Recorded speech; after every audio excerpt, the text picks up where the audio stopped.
Il est temps de prendre de la hauteur, mesdames, messieurs, sous ce soleil de la REF 2023 pour parler d'amour, et oui, pour parler de poésie, de philosophie, de théâtre et de management.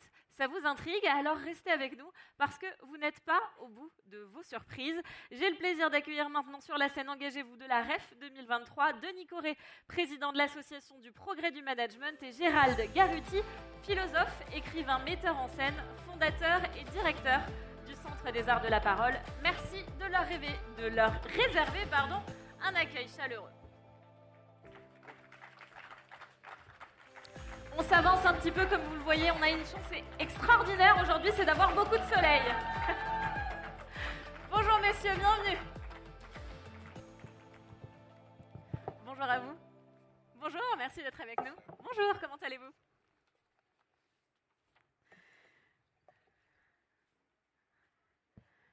Et oui, on vous sert de l'eau parce qu'aujourd'hui, on a une chance incroyable, c'est qu'il fait beau, c'est qu'il fait chaud. Et comparé aux intervenants d'hier qui ont eu de la pluie, on est quand même pas mal lotis aujourd'hui. Est-ce que ça va pour le son? Non, on a un petit problème de son. Est-ce que vous m'entendez à nouveau? Ouais. Est-ce que vous pouvez mettre un pouce en haut si vous m'entendez bien, s'il vous plaît? Oh, vous êtes extraordinaire. Merci beaucoup. Bonjour et bienvenue à vous deux, messieurs. Merci d'être avec nous aujourd'hui. Vous vous connaissez bien, tous les deux, il faut quand même le dire au public. Mais mon rôle aujourd'hui, à moi, c'est d'aider au public à mieux vous connaître. Denis Corré, vous êtes président de l'Association du Progrès du Management. Mais avant tout, vous êtes dirigeant de la PME régionale REP. C'est comme ça qu'on dit ? Tout à fait. J'aimerais revenir un petit peu sur votre histoire personnelle, avec votre accord, bien entendu, parce que pour vous, tout est un peu lié. Vous êtes né dans le sud-ouest, dans une famille modeste, et en 1992, à l'âge de 25 ans, vous avez un grave accident de la route, et là, vous devez tout réapprendre. Grâce au soutien de vos proches, vous continuez à vous battre, et en 99, vous créez votre propre entreprise. De maintenance, c'est ici que commence votre parcours de serial entrepreneur. Vous rachetez notamment en 2005 la société REP, alors en grande difficulté. Vous réussissez à la sauver. L'entreprise emploie aujourd'hui près de 35 personnes, réalise près de 4 millions de chiffres d'affaires, si mes chiffres sont exacts. Aujourd'hui, vous avez plus d'une vingtaine d'années d'expérience. Vous avez créé ou racheté plus d'une dizaine d'entreprises. Et votre fil conducteur, votre fil rouge, ça a toujours été l'engagement et le management. Pourquoi ? Merci de me recevoir. Alors, bien écoute, tout est presque dit. Oh, vous inquiétez pas, on a encore beaucoup de questions. Dans ce détail donc, de ma vie, de chemin de vie, donc effectivement, en 92, j'ai été victime, je travaillais alors pour une petite entreprise de nettoyage industriel et j'ai été victime d'un très grave accident de la route. Et j'ai passé à peu près 4 ans dans les hôpitaux, les centres de rééducation. Et je suis revenu dans cette petite entreprise et j'ai développé la partie commerciale sans expérience d'ailleurs ni expertise dans le domaine, mais juste avec la volonté de bien faire. Et en 99, j'ai créé ma première entreprise et ensuite, bien, ce fut finalement un chemin peut-être de succès entrepreneurial. Alors pourquoi m'engager? Peut-être parce que la gratitude d'abord d'être toujours en vie et d'avoir été extrêmement choyé par des personnes très proches, bien sûr, mes parents, ma famille, mais aussi mon épouse. Et c'est vrai que je leur dois quelque chose, et j'ai voulu bien faire. Voilà. Denis Corré, vous m'avez confié il y a quelques semaines déjà, lors de la préparation de cette table ronde, une phrase que j'aimerais partager avec notre public parce que je la trouve très inspirante. Vous m'avez dit, pour s'engager, il faut trouver les ressources en soi. C'est en se transformant qu'on transforme les autres. Concrètement, ça veut dire quoi? Eh bien, ça veut dire que nous connaissons le monde de l'entreprise et la difficulté.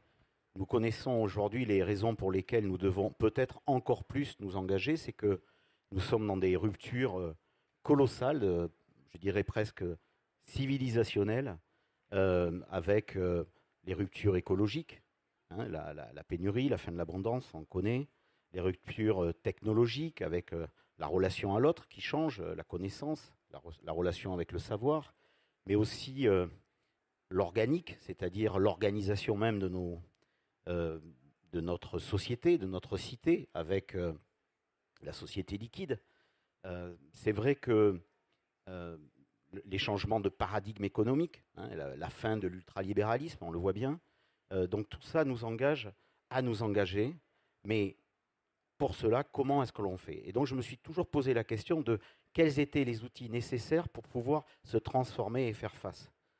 C'est une question que je me suis posée et à l'APM, j'ai trouvé la réponse.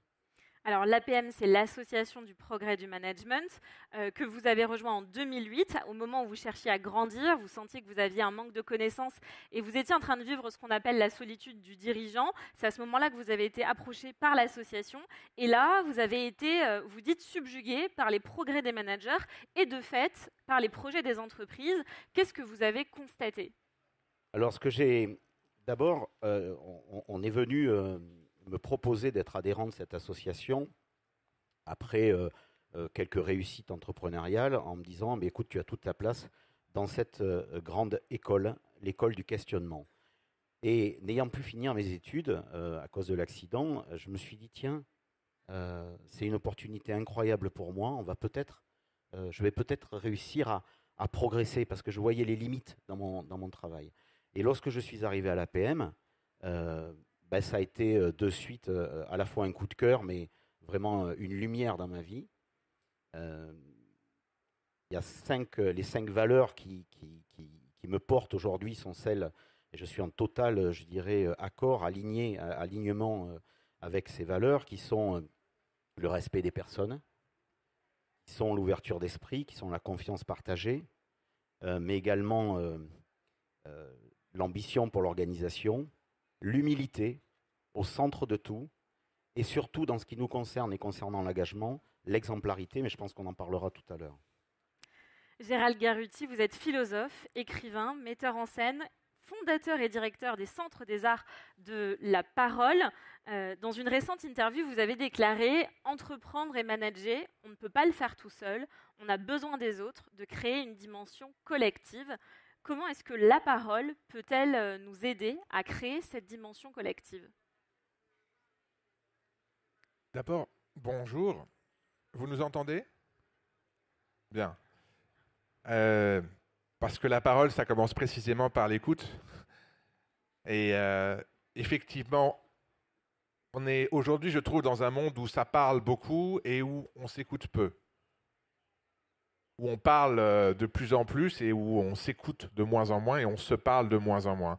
Et je pense que, comme d'ailleurs Denis vient de le montrer parfaitement par son parcours, on ne peut pas se faire tout seul, on se fait avec les autres. Et la parole, à mon sens, n'est pas simplement une forme d'expression où chacun devrait se mettre en valeur en étant dans une sorte de désert de reconnaissance, mais c'est d'abord une relation. Et donc, pour faire collectif, pour fédérer, pour faire ensemble, eh bien, ça suppose de faire avec. Et je pense que faire avec, c'est faire évidemment avec par la parole, par la relation, et donc créer une parole de lien. Donc, effectivement, dans un monde où à la fois on a une hyper-inflation de toutes les formes de messages, on est abreuvé de messages, on est saturé de messages. Certains d'entre vous sont en train de consulter leurs messages alors que nous sommes en train de parler. Nous sommes et là, beaucoup se rendent compte qu'ils sont déjà sur leur téléphone. Nous sommes tous en train, mais nous le faisons tous, je le fais aussi, bien évidemment, c'est que nous sommes saturés de messages. D'ailleurs, j'ai été frappé du nombre de gens qui me disent « mais moi, je n'ai plus le temps de répondre. Je suis tellement abreuvé de choses que je ne réponds pas. » Or, qu'est-ce que c'est qu'une parole où il n'y a pas d'échange, où il n'y a pas de réponse, où il n'y a pas de possibilité de relation? Donc, l'enjeu, en effet, pour faire ensemble, c'est de pouvoir rencontrer les autres, de ne pas être simplement dans une logique d'envoyer des missions, ce que j'appelle la société des missions. Et la société des missions, c'est la démission de la société, c'est-à-dire le fait qu'il n'y a pas justement cette dimension de collectif, d'interrelation. Donc, la parole, c'est notre bien commun, c'est l'espace commun, c'est l'endroit où on peut se rencontrer, se retrouver, et pas simplement se présenter, se mettre en scène. Et puisque vous parliez de manager et s'engager, c'est la thématique, bah, le point commun entre les deux, c'est une logique de dépassement. C'est dépasser sa propre personne, on ne peut rien faire tout seul, c'est se dépasser soi-même, c'est dépasser l'adversité. Votre thématique très James Bondienne, demain ne meurt jamais, donc ça veut dire que faire en sorte que le présent ouvre sur un avenir, qu'on dépasse toutes les formes d'obstacles et d'adversité, de contraintes. Donc ce dépassement-là, qui se fait d'abord sur soi, d'ailleurs c'est une erreur qu'on fait très souvent à propos du surhomme de Nietzsche. On pense que le surhomme, c'est celui qui dépasse les autres, celui qui va écraser les autres. Le surhomme, c'est celui qui se dépasse d'abord lui-même. C'est celui qui est capable d'être dans une logique de dépassement. Donc ce dépassement qui va faire qu'on est inspiré et donc inspirant pour les autres, qu'on va être capable de mobiliser parce qu'on est soi-même traversé par une force, eh bien c'est ce qui fait qu'on a cette dimension collective. Et l'engagement, deuxième chose que vous évoquez, engager au-delà de la dimension, je dirais, de la mobilisation collective, la dimension un peu militaire, on va dire, au-delà de la dimension militante, de s'engager parce qu'il y a une cause, quelque chose au quoi on croit, une valeur, un enjeu, se mobilise, on s'engage pour quelque chose, on n'est pas simplement dans une lutte contre. Bon. Et puis l'engagement, troisième dimension, c'est aussi la promesse. Quand je m'engage, littéralement, je donne ma parole. Je m'engage, ça veut dire, voilà, je considère qu'il y a quelque chose de suffisamment important, essentiel, pour que je m'y implique, je m'y projette, et puis j'emmène d'autres avec moi. D'ailleurs, en anglais, engagement, fiançailles, ça veut dire qu'on donne sa parole. Voilà. Bon. Donc, l'engagement, c'est cette dimension à la croisée pour moi du dépassement personnel et de la dynamique collective. Et c'est pour ça, et puisque vous l'avez mentionné, je termine ce premier propos par là, que je pense qu'aujourd'hui, valoriser la parole collective, c'est-à-dire comme manière de se relier, de se fédérer, de se dépasser, eh bien, en fait, c'est un facteur pas seulement de cohésion sociale, de cohésion d'équipe, mais c'est en fait réparer la démocratie. Qu'est-ce que c'est que la démocratie? C'est l'organisation collective de la parole, en tout cas dans nos sociétés. On voit aujourd'hui que la démocratie va plutôt mal. Il suffit de regarder les médias, les réseaux sociaux, il suffit de voir comment les gens se parlent dans la rue, il suffit de voir l'extrême impatience que nous avons désormais à canaliser notre violence. Il y a eu des études qui montrent que désormais des voisins se tabassent parce qu'il y a une branche qui dépasse. Donc il y a quand même un petit problème là de gestion de la pulsion, de la violence et de ce type de débordement. Eh bien justement, la question c'est comment on canalise les énergies, comment on les engage dans une bonne direction, comment on se dépasse et comment la parole est en fait un agent, je dirais, un art de construction collective. Et c'est un art que vous avez mis en avant dans le Centre des Arts de la Parole, que vous connaissez bien, Denis Corret. L'APM, dont vous faites partie et que vous présidez, fédère près de 9000 dirigeants en France et à l'international, avec à peu près 120 clubs dans 36 pays. Finalement, des managers, vous en avez vu beaucoup passer. Pour vous, c'est quoi un excellent manager? Alors, c'est un manager qui est en mesure de se remettre en question en permanence. Il n'est pas dans les certitudes, ou du moins il a la certitude de devoir douter, et il s'engage en permanence à se transformer et à aller chercher finalement les ressources en lui-même. C'est ce que disait tout à l'heure Gérald. Oui, c'est vrai qu'à l'APM, les dirigeants ont cette volonté de se transformer pour ensuite et de s'engager à transformer l'organisation pour engager les salariés à se transformer eux-mêmes. Donc c'est l'exemplarité du comportement. Et ça fonctionne. C'est pas facile, parce que ça demande énormément de travail sur soi, ça demande beaucoup d'écoute et de parole. Et donc, en parlant de parole, dans vos prises de parole publiques, vous parlez souvent de poésie et vous décrivez votre management comme un management de l'amour. Ça peut étonner, c'était mon cas, pour être honnête. Concrètement, ça veut dire quoi exercer un management de l'amour? Déjà, il y a beaucoup d'audace parce qu'un dirigeant qui parle du management de l'amour, c'est vrai, et vous l'avez constaté, c'est pas forcément évident de parler de ça, mais quelque part, si je suis arrivé à m'engager et peut-être à me transformer, c'est parce que j'ai été aimé et accompagné, et notamment durant cette traversée du désert de 4 ans où j'ai perdu beaucoup de possibles, je dirais, par mon handicap. Alors c'est vrai que pour revenir sur ce sujet en fait de l'amour, je pense qu'on a connu plusieurs types de management. Je pense qu'on a un management qui correspondait aussi à des périodes de l'économie. Donc les années 80-90, c'est quand même le management par la puissance, quoi. On embarque, on réalise, on fait, bon voilà, on transforme. Et puis, il y a une quinzaine d'années, on a commencé à réfléchir en disant oui, mais tout ça, où est-ce que ça nous emmène? C'est peut-être dans un mur, tout simplement. Donc on a commencé à poser du management de sens en disant ben oui, il faut voir la vision, il faut éclairer, il faut inspirer les collaborateurs. Mais je crois qu'on n'en est plus là. Et je crois qu'au vu des difficultés que nous connaissons tous, on voit des mondes et des pans entiers s'effondrer autour de nous, de ce que nous connaissions, mais il ne faut pas en avoir peur. Je pense simplement qu'aujourd'hui, il faut changer son type de management et qu'il faut un management de présence. Il faut être là. Il faut être là avec ses collaborateurs, c'est middle management, il faut être là avec ses salariés. Et donc, il faut à la fois écouter, je reviens sur ce que dit Gérald, écouter, poser son téléphone, écouter ce que les personnes et les collaborateurs ont à dire. Ensuite, il faut ancrer. Il faut ancrer quand même quelques certitudes sur l'homme. Ancrer sur le fait que l'homme peut être bon, l'homme peut toujours se dépasser. Ancrer les valeurs dans l'entreprise, dans les organisations. Et puis, quand on a réussi déjà ces 2 premières étapes qui ne sont pas simples, eh bien pourquoi pas aimer? Et on finit par aimer à aimer. Et là, c'est merveilleux. Oh, c'est beau. Quels outils concrets, je reviens sur le concret sur le terrain, c'est mon ADN de journaliste, quels outils concrets un manager peut-il mettre en place pour opérer du changement et de l'engagement dans son équipe? Et là, c'est vraiment une question qui s'adresse à vous deux. Vous avez travaillé avec des managers, vous les avez fait progresser sur leur pratique. Concrètement, aujourd'hui, on a des dirigeants et des dirigeantes dans l'Assemblée, dans le public. Comment peuvent-ils se sentir concernés? Qu'est-ce qu'ils pourraient mettre en place pour que ça change? Gérald Garutti, vous voulez commencer?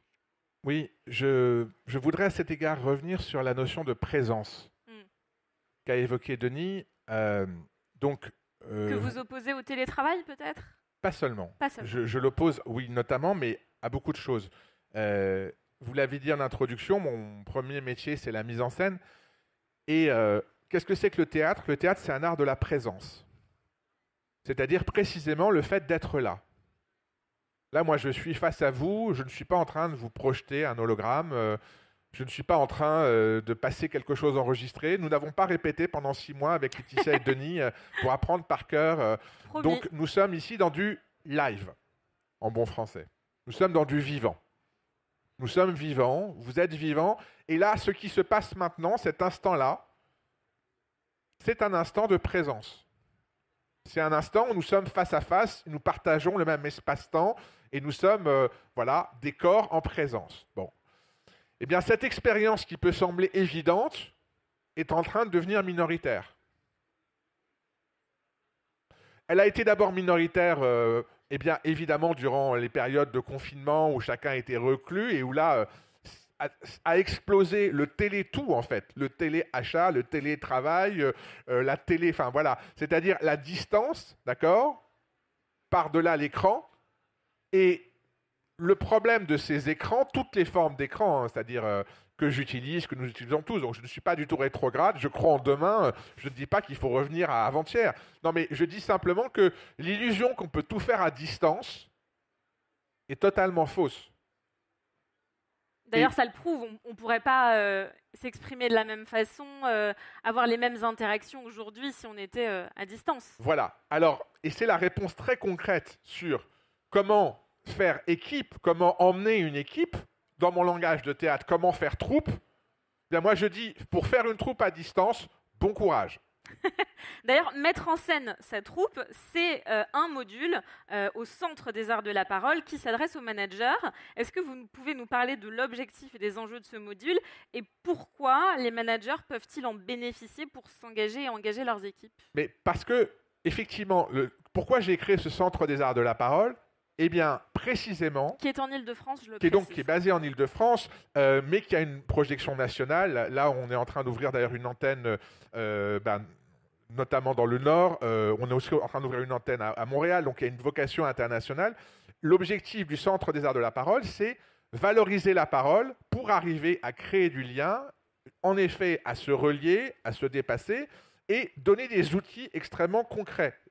C'est-à-dire que ça passe par tout un ensemble de dimensions, aussi bien des parcours d'expérience, des publications, des formations. Et vous évoquez par exemple la question d'apprendre la présence, d'apprendre aussi à développer l'écoute, qui est un enjeu fondamental, puisque... Mais ça paraît simple quand vous le dites comme ça, apprendre à développer l'écoute, concrètement. Concrètement, quand déjà vous faites l'expérience, vous vous rendez compte que vous écoutez beaucoup moins que ce que vous croyez, que vous vous rendez compte que vous avez tendance davantage à dire des choses que vous avez préparées, que vous êtes sur votre propre fil. Autrement dit, vous ne faites pas assez de place à l'autre. Et c'est ce que vous avez remarqué quand vous avez mis en place ces ateliers, c'est face à des managers, vous vous rendez compte que finalement, je vois que vous acquiescez, Denis Corré, oui. C'est qu'en fait, on sous-estime finalement sa propre écoute face à son équipe. Mais parce qu'on est absolument recentré sur ses propres intérêts. Donc comment manager, je dirais, par la présence, c'est tout simplement arriver à donner du temps à l'autre. Et ça demande du travail. Ça demande du travail d'introspection, c'est-à-dire qu'il faut laisser... C'est pas inné finalement, on ne dit pas on est quelqu'un à l'écoute, parce que souvent on dit on est empathique, on est bienveillant, on est à l'écoute. Finalement, c'est un peu des arguments qu'on va ressortir tout le temps, notamment quand on est commercial, mais c'est pas inné ce que vous me dites. Ça se travaille. Ça se travaille. En fait, si vous, la parole, aussi bien... alors, on parle par exemple de prise de parole en public, d'accord ? Il y a beaucoup de formations de prise de parole en public, ce qu'on pense être de l'éloquence. Bon, en fait, c'est une éloquence qui très souvent repose sur des techniques, je dirais, extrêmement partielles. Par exemple, on va dire, tiens-toi droit, fais des phrases courtes. La parole comme art, c'est beaucoup plus vaste que ça. Et j'aurais pu appeler ce centre le centre des arts de l'écoute, parce qu'il n'y a pas de parole sans écoute. Et encore une fois, parce qu'on est notamment capté par des écrans, capté par nos pensées, capté par des messages qui nous saturent, etc., on a de moins en moins de capacité d'attention. Et l'attention, c'est à la fois l'écoute et la capacité à reconnaître, respecter l'autre. Quand l'autre ne se sent pas pris en compte, considère qu'il n'y a pas d'attention, comment est-ce que vous voulez véritablement l'emmener? Comment est-ce que vous voulez faire en sorte qu'il y ait cette dynamique collective? Donc oui, tout ça se travaille, bien évidemment. Tout ça se construit, tout ça s'apprend. Il y a des techniques qui ne sont pas simplement l'ordre du savoir-être. On a l'illusion que... on parle beaucoup de soft skills finalement aujourd'hui, oui. mais ce n'est pas que ça. Ce sont des savoir-faire en fait. Ce sont des savoir-faire qui se travaillent, qui se pratiquent. Il y a des arts qui existent depuis 25 siècles, qui s'appellent le théâtre, qui s'appelle la poésie, que Denis pratique à merveille. Son recueil Marbre, d'ailleurs, est une traversée de cette expérience de vie très belle, où après avoir traversé 25 ans, 25 km, il retombe au kilomètre zéro et refait ce parcours de vie pour devenir l'homme qu'il est devenu. Et là, on peut parler d'exemplarité. Véritablement, par les arts de la parole, on se construit soi, on construit le groupe, et tout ça, effectivement, ça s'apprend. Et on est dans une illusion, là aussi, que, bah oui, je sais écrire. C'est pas parce que vous tenez un stylo que vous savez écrire. Absolument. Eh ben, c'est pareil pour l'écoute. c'est aussi quelque chose qui se travaille. Alors, vous parlez de travail, vous dites ça s'apprend. Je vais vous demander un exercice que je n'avais pas du tout prévu, mais je pense qu'il peut être intéressant pour notre public. Est-ce que vous pourriez leur donner un devoir maison ? C'est-à-dire, vous avez travaillé sur beaucoup de techniques, vous parlez d'exercices, qui est des choses extrêmement concrètes. Quels conseils vous pourriez leur donner ? Qu'est-ce que vous aimeriez qu'ils mettent en place une fois qu'ils rentrent chez eux, qu'ils rentrent dans leur entreprise, justement pour mettre en action cette écoute, mettre en action un management engagé ? Quel devoir maison vous allez leur donner ? Très simple. Alors, devoir maison. Je vais vous proposer, Notez, attention. la prochaine fois que vous allez avoir une réunion ou un contexte professionnel d'échange, de ne pas préparer votre réponse pendant que l'autre est en train de parler. Ou je vois des rires dans l'assemblée, ça veut dire que ça vous parle. Essayez de ne pas préparer votre réponse pendant que l'autre est en train de parler. Qu'est-ce que ça produit, cela ? Vous préparez votre réponse, vous n'êtes plus en train de faire attention à ce que dit l'autre, vous êtes parti sur votre propre fil, en fait, vous n'êtes plus en écoute. Vous avez l'impression que vous êtes en performance, ça veut dire que vous êtes déjà plus rapide, plus vite, vous avez déjà la réponse, vous savez déjà ce que vous allez dire, l'autre, vous savez déjà de toute façon lui-même, ça fait 50 fois qu'il vous le dit, donc vous n'écoutez plus. Le problème, c'est que si vous regardez par exemple un bon Agatha Christie, un bon roman policier, à un moment vous êtes noyé de détails, vous en avez marre, vous ne faites plus attention, et c'est à ce moment-là que vous ai donné l'indice le plus important que vous allez laisser passer. Eh bien, très souvent, dans une conversation, c'est ce qui se passe. Vous décrochez et vous allez louper quelque chose parce que vous n'avez pas été en écoute, qui était en fait crucial. Par exemple, que tel collaborateur s'est absenté. Puis ça passe dans un flow que vous n'écoutez pas. Donc, exercice très simple, ne pas préparer sa réponse pendant tout le temps que l'autre est en train de parler. Essayez. Et puis, vous me direz si c'est facile ou pas. Ça m'intéresse beaucoup. On a hâte de savoir vos réponses. Denis Corret, votre devoir maison aujourd'hui. Moi, je pense qu'effectivement, et merci Gérald pour ce beau travail à réaliser, je pense qu'entre la parole et l'écoute, il faut du silence. Le silence parle. Mettre le salarié ou le manager en silence, c'est la garantie d'un travail de fond, je dirais, sur lui-même, mais aussi sur... Il va libérer sa parole ensuite. Et si on est disponible... Alors après, si on est disponible pour l'écouter, c'est une réussite. Les salariés, aujourd'hui, pas que les salariés d'ailleurs, mais nous vivons tous quand même... nous sommes tous dans une machine à laver. C'est très difficile. Le quotidien est très complexe. On n'a pas tous, d'ailleurs, les outils pour faire preuve de discernement et pour bien comprendre ce qui se passe. Le leader, le dirigeant, lui, doit être là, à l'écoute. Il doit être le premier le matin à l'entreprise. Ça, c'est l'exemplarité. Et le soir, il doit être le dernier dans les bureaux. Il est à la disposition des personnes qui travaillent avec lui et qui vont créer de la valeur pour l'entreprise. Ça, c'est des positions extrêmement, qui ne se négocient pas.